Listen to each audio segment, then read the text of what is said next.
Shalom. Hari ini kita akan renungkan kitab Yosua pasal 4. Teksnya ayat 1 sampai 14. Sudah bagi dua paragraf. Paragraf yang pertama ayat 1 sampai 10. Tuhan berkata kepada Yosua, perintahkan mereka untuk mengambil 12 buah batu dari tengah-tengah sungai Yordan, dan para imam tetap berdiri di tengah-tengah Yordan sampai orang-orang itu selesai melakukan segala yang diperintahkan Tuhan. Paragraf yang kedua ayat 11 sampai 14. Tuhan membesarkan nama Yosua di hadapan bangsa Israel. Akhirnya umat Israel menghormati Yosua sebagai orang besar sama seperti Musa. Kesimpulannya, Tuhan berkata kepada Yosua, perintahkan mereka untuk mengambil 12 buah batu dari tengah-tengah sungai Yordan. Batu-batu itu adalah batu yang khusus karena dari tengah sungai.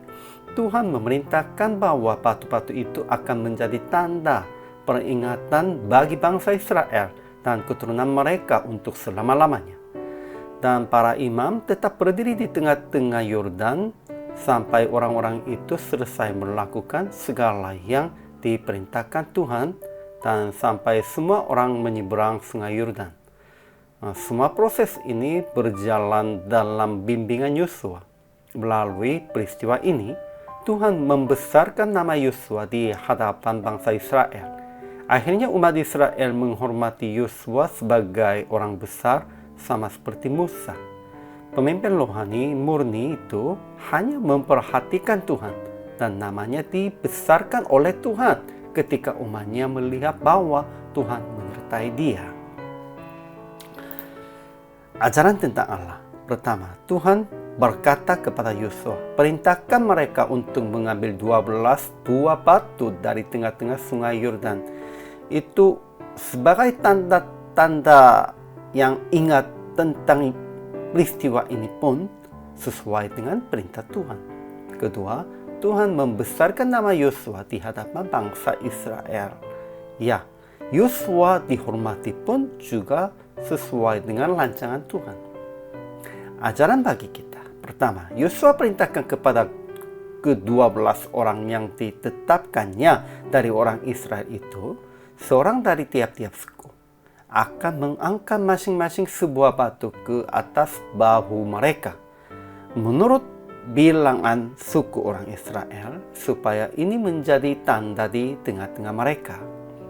Kedua, orang Israel itu melakukan seperti yang diperintahkan Yosua. Ketiga, para imam tetap berdiri di tengah-tengah Yordan sampai orang-orang itu selesai melakukan segala yang diperintahkan Tuhan. Keempat, umat Israel menghormati Yosua sebagai orang besar sama seperti Musa. Aplikasinya. Pertama, berkata kepada jemaat hanya sesuai dengan firman yang dituliskan dan Tuhan katakan kepada Anda, sama seperti Yosua. Yosua tidak perintahkan atau tidak berkata dengan pikirannya sendiri, dengan idenya sendiri. Dia hanya berpesan dan berkata kepada jemaat sesuai dengan firman-Nya. Kedua, mengambil tanda-tanda yang Tuhan menyertai Anda dan simpan supaya mengajar kepada anak-anak. Banyak orangnya mengambil tanda-tanda hanya untuk kenang-kenangan saja pun juga ya. Namun tanda-tanda yang Tuhan menyertai itu jarang menyimpan. Kita harus simpan itu supaya mengajar kepada anak-anak. Tuhan menyertai demikian itu. Ketiga, menanggung jawab sesuai dengan janji yang telah janjikan di hadapan Tuhan dan orang-orang. Itu di dalam ayat 12 dan 13-nya, suku-suku yang sudah diletakkan di daerah barat, daerah timur sungai Yordan, mereka pun juga sudah mengikutinya dengan janji. Dan mereka sudah menanggung jawabnya sesuai dengan janji. Kita harus ingat tentang itu juga. Dan keempat, hormatilah pemimpin rohani yang membimbing jemaat sesuai dengan firman.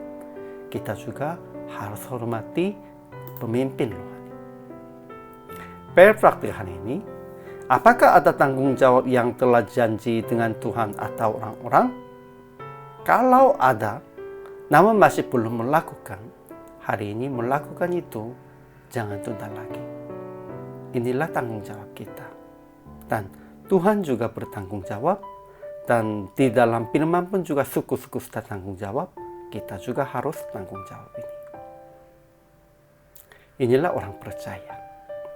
Hari ini juga selama melayani, Tuhan Yesus memberkati.